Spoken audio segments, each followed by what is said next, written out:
नमस्कार मित्रांनो, जय शिवराय. माझं नाव प्रतीक सुधीर चव्हाण. तर आज आपण निघालो आहे रायगडावर. म्हणजे आता वाजलेत रात्रीचे 12:30.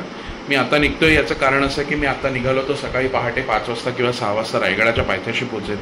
मग तिथून 5 ते 6 वाजता जर मी रायगड चढायला सुरुवात केली तर कमीत कमी 7 ते 8 वाजेपर्यंत मी रायगडाच्या दरवाजापाशी पोहोचेल आणि तेव्हाच रायगड उघडतो. रायगडावर जायचं कारण असं की बरेच दिवस आपला व्हिडिओ कुठला आला नव्हता आणि म्हटलं आता आपण एका सिरीजला सुरुवात केलेलीच आहे, तर एक रायगडावर सुद्धा एक शूट होऊन जाऊ दे. आणि रायगडावरच चाललो आहे तर मग आपला एक व्लॉगसुद्धा होऊन जाऊ दे. तर या व्लॉगमध्ये तुम्ही बघणार आहात रायगडाचा प्रवास, रायगडावरची माहिती. हे तुम्हाला नक्कीच आवडेल अशी आशा आहे. तर भेटूया आणि पाहूया. प्रवासाला सुरुवात करूया. हे आलो आहे आपण आता माझ्या धनलक्ष्मीमध्ये. ओके, थोडीशी गडबड होते. पहिलाच व्लॉग आहे आणि सेल्फ रेकॉर्डिंग आहे, त्यामुळे थोडं सांभाळून घ्या, ठीक आहे.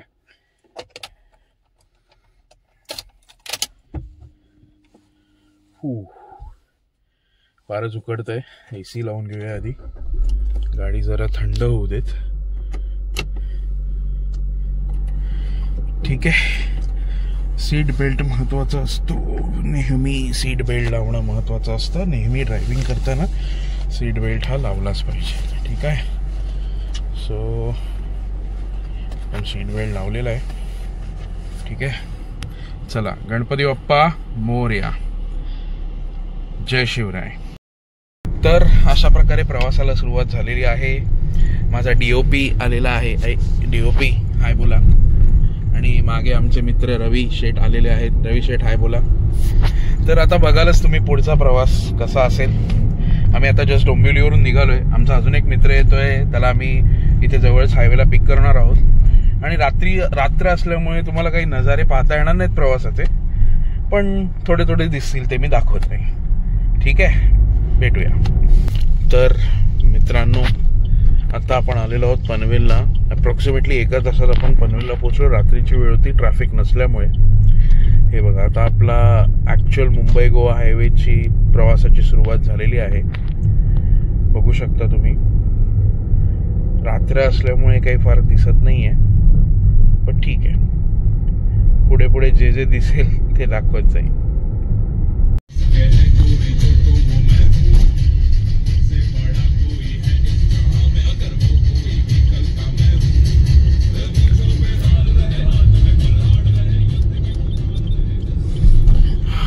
बघा मित्रांनो, धुकं किती आहे. आत्ता वाजलेत सकाळचे 5:30 आणि ठरल्याप्रमाणे आम्ही महाडला पोचलोय. म्हणजे अजून एक 20 मिनिटाचा रस्ता बाकी आहे, पण मुख्य आपल्या एंट्रीपाशी आम्ही पोचलोय. बघा, किल्ले रायगड दिसलं. धुकं तर मजबूत आहे आणि आता पण धुकं मजबूत असणार आहे पुढे.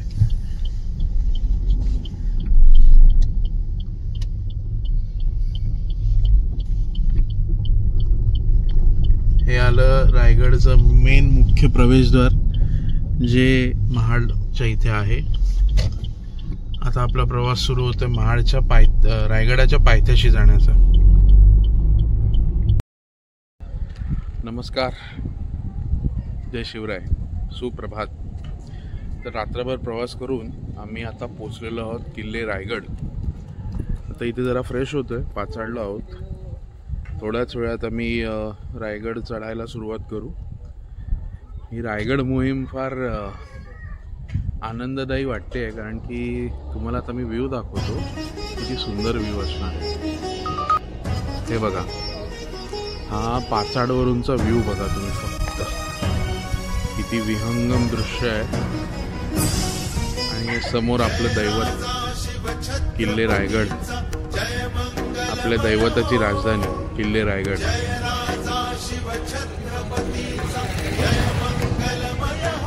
हिरण्यगर्भाने आत्ताच आकाशाला गवसणी घातली आहे आणि तो लवकरच क्षितिजावर येतोय. Stay tuned.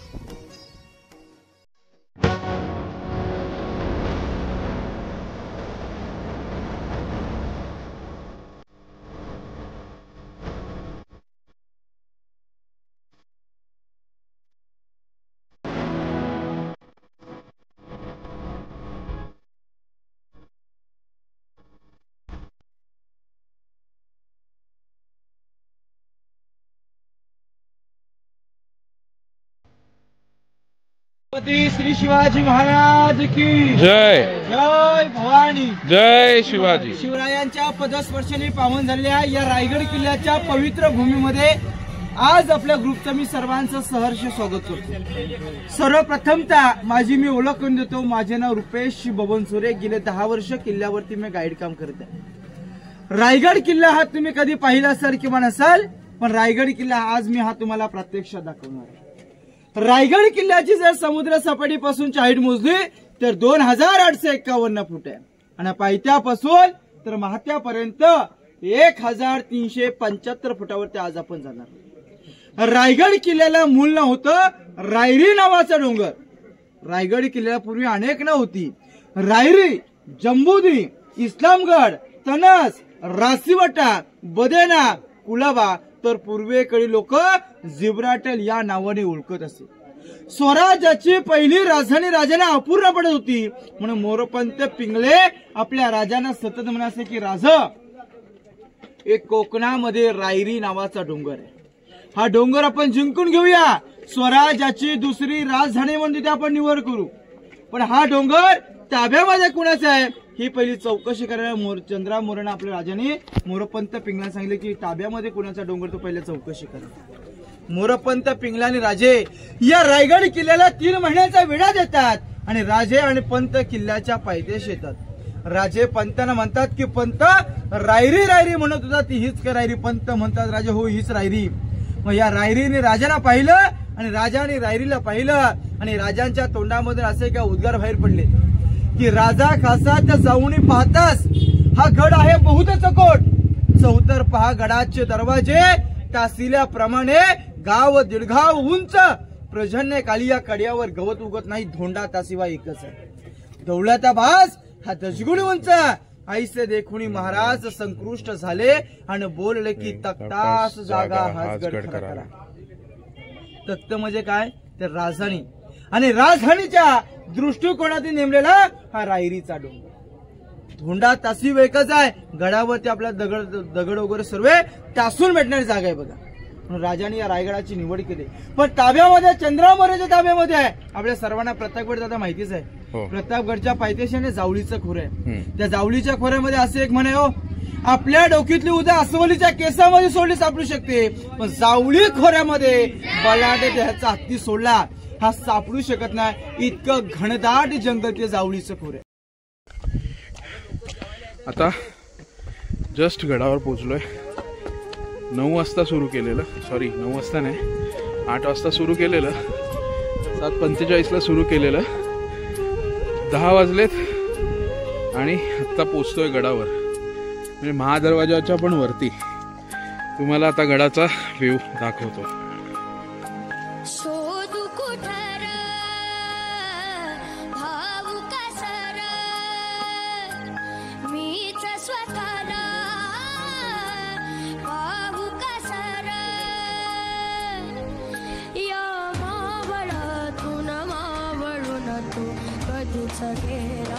हा बघा समोर तुम्हाला पाण्याचा टाका दिसतोय.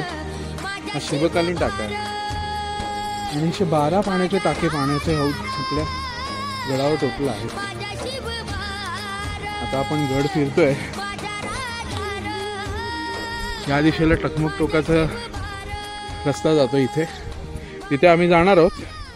पण आधी आमचे गाईड दादा कुठे दाखवतायत तिथे आता फिरतोय. जय भवानी. जय शिवाजी. समोर खाली जे तलाव आहे या तलावाला इतिहासामध्ये एक हत्ती तलाव असं म्हणतात. आपल्या छत्रपती शिवाजी राजांनी रायगड किल्ल्यावर हत्ती आणले होते.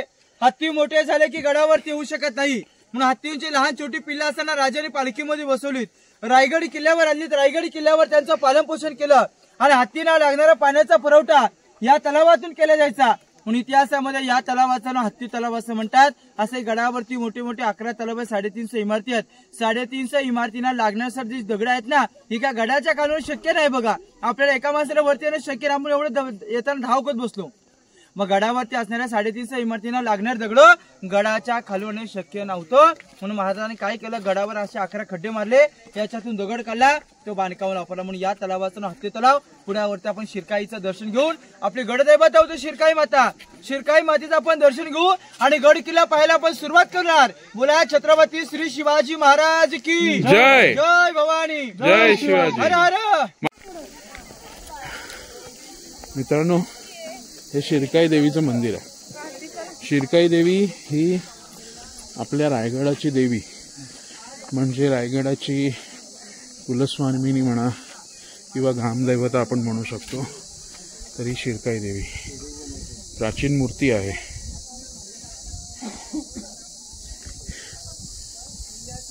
शिरकाई देवीचा उल्लेख आपल्याला बऱ्याच ऐतिहासिक दस्तऐवजात पण सापडतो. त्याच्यावर आपण वेगळा व्हिडिओ बनवूच आपल्या वेगळ्या सिरीजमध्ये. पण तुर्तास आपल्याला जी माहिती आहे ती बऱ्याचशा किल्ल्यांवर शिरकाई देवीचं हे देवस्थान असतं. ती एक रक्षक देवता म्हणून मानली जाते. तर आपण आता हा राजांचा बेडरूम पाहिला. बेडरूमला अटॅच इकडे महाराजांच्या पाण्याच्या टाक्या आहेत. जी पूर्वी पाणकर लोक होती ना, ही कावड आपल्या सर्वांना खांद्यावरची कावड, या कावडीने पाणी टाक्यातून स्टोअर करायच्या पाण्याच्या टाक्या. खालच्या साईडला राजांचा स्नानगृह, बाथरूम, तपात, आंघोळी करण्याचं ठिकाण. 450 वर्षापूर्वीचा राजांचा स्विमिंग पूल होतं. हे पाहून त्यांच्या आपण सदरावरती जाऊया. बघा स्विमिंग पूल बघून घ्या.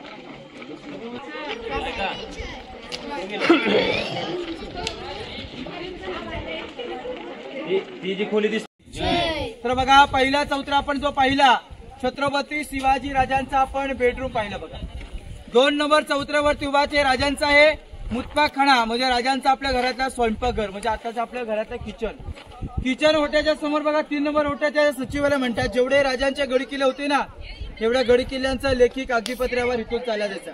म्हणजे राजांचं राजवाड्यामधलं मुख्य ऑफिस, म्हणजे राजांचा दप्तरखाना होता. 4 नंबर चौथऱ्या दिल्लीच्या लाल किल्ल्यावर 2 प्रकार आहेत. एक आहे दिवाणी आम, दुसरा दिवाणी खास.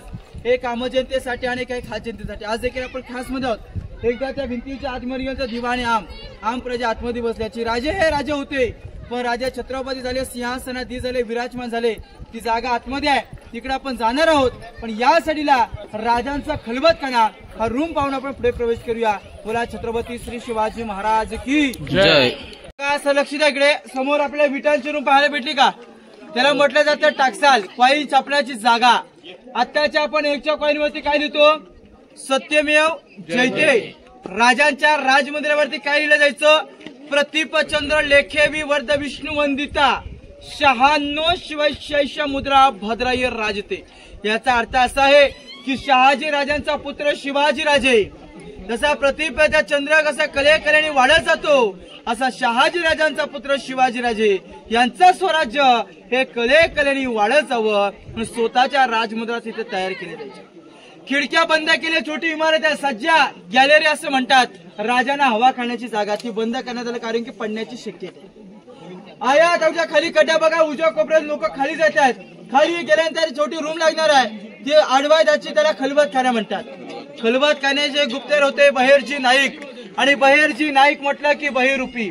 प्रत्येक गडकिल्ल्यांची, गावांची, गडाची, खेड्यापाड्यातली बातमी आणून राजांना त्याच्या आतमध्ये सरकारच्या मध्ये खलबतखाना म्हणतात. पण प्रत्येकाला पदवी होत्या, प्रत्येकाला कामं सोपवली जायची. पण या गुप्तहेर खात्याचे प्रमुख नावाने ओळखले जाणारे म्हणजे बहिर्जी नाईक. प्रत्येक गडकिल्ल्यात जाते हे नव्हे तर औरंगजेबाच्या दरबारमध्ये जाऊन त्याच्या दाढीला हात लावून येणारी स्वराज्यात एकच व्यक्ती म्हणजे बहिरूपी बहिर्जी नाईक. म्हणून महाराज सतत म्हणायचे की माझ्या स्वराज्याचा 3रा डोला म्हणजे बहिरूपी बहिर्जी नाईक, म्हणून त्याला खलबतखाना असं म्हणतात. ज्या जोत्यावरती तुम्ही सर्वजण उभात, या जोत्याला इतिहासामध्ये सचिवालय म्हणतात. म्हणजे राजांचं राजवाड्यामधलं ऑफिस, आणि या ऑफिस घराच्या समोर जे काही खिडक्या टेहळणी बुरुज आहेत, देखरेखी पहारा करण्याची जागा होती. एकदा सर्वांनी टेहळणी बुरुज पाहून त्यांच्या आपण दरबाराकडे जाऊया. बोला छत्रपती श्री शिवाजी महाराज की. कडलोट केला जायचा म्हणून इतिहासामध्ये त्या टोकाचं नाव टकमक टोक असं म्हणतात. पण आपल्या छत्रपती शिवाजी राजांनी कुणाचाही कडलोट केलेला नाहीये. धर्मवीर छत्रपती संभाजी राजांनी कुणाला सोडले नाहीये. चुकीला माफी नव्हती संभाजी राजांच्या काळात. आपल्या राजांच्याही राष्ट्रमाता जिजाऊ मासाहेब या पाटणमध्ये राहायच्या. राजांना दररोज घराच्या खाली जाऊन दर्शन घेणं हे शक्य होत नव्हतं दररोज. म्हणून राजाच्या टोकावरती दर्शन घेण्यासाठी यायचं, म्हणून राजाने वापर कशासाठी केला? त्यांच्या आईच्या दर्शनासाठी. बघा आता हा राजमार्ग आहे, राजमार्गाने जाताना आपण डाव्या उजव्या साईडला काय छोटी मोठी घरं पाहणार आहोत. रायगड किल्ल्यावर 3,500 लोकवस्ती होती, त्यांना राहण्याची घरं, त्यांच्यासाठी तर बाजारपेठ होती. मग ती राहायची ती घरं आपण जाताना पाहूया. बोला छत्रपती श्री शिवाजी महाराज की जय, की जय, जय भवानी, जय शिवाजी. ज्या ठिकाणावरती आपण सर्वजण उभात, याला इतिहासामध्ये राज दरबार असं म्हणतात. या ठिकाणावरती राजांचा 7 जून 1674 मध्ये आपल्या राजांचा राज्याभिषेक सोहळा या ठिकाणावरती पार पडला होता. राजांच्या राज्याभिषेकाच्या वेळी या दरबारामध्ये 6,000 मावळ्यांची उपस्थिती होती. रेशमी पैठणी कापड, मशलीचा उजीड, मखमली गोंडाने सजणारा पूर्णपणे हा राजांचा भव्य दिव्य असा राज दरबार होता. राजांचा पूर्वी त्या ठिकाणावरती सोन्याचं सिंहासन होतं. एक मन म्हटलं की 40 किलो, 1280 किलो वजनाचं राजांचं सोन्याचं सिंहासन होतं. जुल्फिकार खान याचं टोपण नाव आहे इतिकाद खान. 3 नोव्हेंबर 1689 मध्ये या रायगड किल्ल्याला सर्वात मोठा अजगर वेढा पडला. आणि हा वेढा एवढा कठीण ठरला की आपल्या छत्रपती शिवाजी राजांचं त्या ठिकाणावरचं सोन्याचं सिंहासन घणाचे गाव घालून विटलून त्यांनी नष्ट केलं. मग त्याची एक ओळख राहिली पाहिजे. म्हणून आपल्या भारताचे 7वे राष्ट्रपती डॉक्टर ज्ञानचंद सिंग यांच्या हस्ते महाराजांच्या मेघडंबरीची स्थापना झाली. आणि मेघडंबरीच्या आतील महाराजांची मूर्ती आहे. 6 जून 2009 मध्ये युवराज कोल्हापूरचे संभाजीराजे भोसले आपल्या राजांचे 13वे वारसदार यांच्या हस्ते महाराजांच्या मूर्तीची स्थापना झाली. राजांच्या राज्याभिषेकाचं वर्णन काय? महाराज सकाळी पहाटे स्नान करतात, अंगावरती पोशाख परिधान करतात, गळ्यामध्ये कवड्याची माळ घालतात, गणदैवता शिरकाई मातेला साकडे घालतात. राजे हे कोणत्याही देवदेवतांना न विसरतात. राजे या नगारखान्यामधून सिंहासारखे सिंहाची पावलं दरबारात टाकतात. इथे बसलेले 6,000 मावळे आपल्या राजांना भगवे फेटे करतात आणि तिवारी मानाचा मुजरा करतात. राजे मानाचा मुजरा स्वीकारतात. महाराजांची पहिली नजर या सोन्याच्या सिंहासनाकडे आणि राजांची दुसरी नजर या भरलेल्या तमाम 6,000 शिवभक्तांकडे. आणि आपले महाराज 6,000 मावळ्यांचं नजर टाकताच आपल्या राजांचं अंतःकरण, आपल्या राजांचं हृदय हे राजांचं अंतःकरण भरण्याचं कारण होतं ज्या वीरांवर, ज्या लोकांवर, ज्या मावळ्यांवर आज आम्ही हिंदवी स्वराज्य निर्माण केलं. असा जीवाभावाचा एकही सरदार, एकही मावळा राजाने या दरबारामध्ये पाहता येत नव्हता. आनंदाच्या क्षणात, आनंदाच्या सोहळ्यामध्ये, कारण की वीर पुरुष मरण पावले होते. मरण पावलेल्या वीरांच्या विधवा बायका पोरं या दरबारामध्ये बसलेली पाहून आपल्या राजांचा अंतःकरण भरायचं कारण होतं की ज्यांनी या दऱ्याखुऱ्यामधून स्वतःचं प्राणाचं बलिदान दिलं. यांचीच ती विधवा बायका पोरं पाहून राजांचं अंतःकरण भरायचं कारण. राजा आऊसाहेब म्हणतात की आऊसाहेब हिंदवी स्वराज्याची पहिली पायरी चढतोय ही आमच्या हिंदवी स्वराज्यासाठी. दुसरी पायरी चढतो की आधी लगन कोंडाण्याचं आणि मग माझ्या रायबाचं असं म्हणणारा माझा तानाजी मालुसरी. हिंदवी स्वराज्याची तिसरी पायरी चढतो की निसरीच्या खिंडीमध्ये नुकताच मारला गेला तो माझा प्रतापराव गुजर. वेरात मराठे वीर देवळले सात असंख्य वीरांची नावं घेऊन राजा सिंहासनात झाले. काशीतून आलेल्या गागा भट्टान राजाना 7 नद्यांचा पाण्याचा अभिषेक घातला. छत छत पाण्याच्या धारा सोडल्या, 1000 सोन्याच्या मोहरा उधळल्या आणि पाठी मागून एक झुलपुदा जोरात ललकार देतो. ललकारी अशी आहे की आपण सर्वांनी लास्टला जय म्हणायचं की महाराज प्रौढ प्रताप पुरंदर क्षत्रिय कुलवत्ता वंश सिंहासनाधीश्वर महाराजाधिराज राजा शिव छत्रपती श्री शिवाजी महाराज की जय. अशा प्रकारे महाराजांचा शिवराज्याभिषेक सोहळा या ठिकाणावरती पार पडला. समोरची उंच इमारत नगारखाना, याच्यावर नगारे तुतारे सनई चौघडे वाजले की किल्ल्याचे दरवाजे बंद व्हायचे म्हणून त्याला इतिहासामध्ये नगारखाना असं म्हणतात. राजांच्या काळामध्ये लाईट माईट सिस्टीम काही प्रकार नव्हता. राजे सिंहासनावरून बोलले, इथे बसलेल्या व्यक्तीपर्यंत आवाज यायचा, प्रत्येक मावल्याला इथपर्यंत आवाज यायचा आणि इथला मावला उभा राहून बोलला की राजांना आवाज यायचा. इकोसिस्टम वास्तुशास्त्र किंवा त्यापत्यशास्त्र म्हणतात. आवाज आता सुद्धा येतो, पण इथे पब्लिक खूप असल्यामुळे आवाज आपल्याला पाहता येत नाहीये. इथे जरी मी कागद पडला तो शेवटपर्यंत आवाज येतो.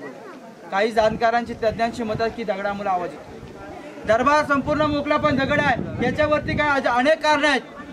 किल्ल्याचं उंच शिखर म्हणून मला म्हटलं तर दरवाजे दगड ठेवण्याचं. काही जाणकारांची मत आहेत की राज्याभिषेकाची तारीख होती राजांची, ही जवळ आली होती, म्हणून महाराज शिरोजीने म्हणतात की गडाचं बांधकाम थांबवा, राज्याभिषेक झाल्यानंतर काढूया. राज्याभिषेकाच्या नंतर 17 जून 1674 आई राष्ट्रमाता जिजाऊमा साहेबांचं पाचगावमध्ये निधन होतं. त्या कारणास्तव हा दगड या ठिकाणावरती असे याच्यावरती कारण आहेत बघा. आता आपण हा नगारखाना पाहिला. आता पुढचा भाग होळीचा माल पाहण्याकरिता जाऊया. बोला छत्रपती श्री शिवाजी महाराज की जय. जय भवानी. तर बघा आता लक्ष देऊन ऐका. आपण ज्या ठिकाणावरती उभा ती रायगड किल्ल्यावरची सर्वात अति महत्वाची जागा, पवित्र जागा आहे की आपल्या गडाच्या खालून प्रत्येक मावला, ताई खाली चप्पल काढा, गडाच्या खालून प्रत्येक मावला इस्त्री माती आपल्या कपाळ लावून घेतो. इतकं पवित्र स्थळ हा छत्रपती शिवाजी राजांचा राजवाडा, राजांचा हा बेडरूम आहे. छत्रपती शिवाजी राजांच्या शिवनेरी किल्ल्यावरती 19 फेब्रुवारी 1630 मध्ये आपल्या राजांचा जन्म झाला आणि जो दिवस या रायगडाच्या पदरात पडला आणि तो दिवस दुःखाचा ठरल्याचा दिवस आहे. 3 एप्रिल 1680 सूर्योदय मावळला, महाराष्ट्र वर्ग झाला आणि रयतेच्या राजाने अखेरचा श्वास या चौतऱ्यावरती सोडला.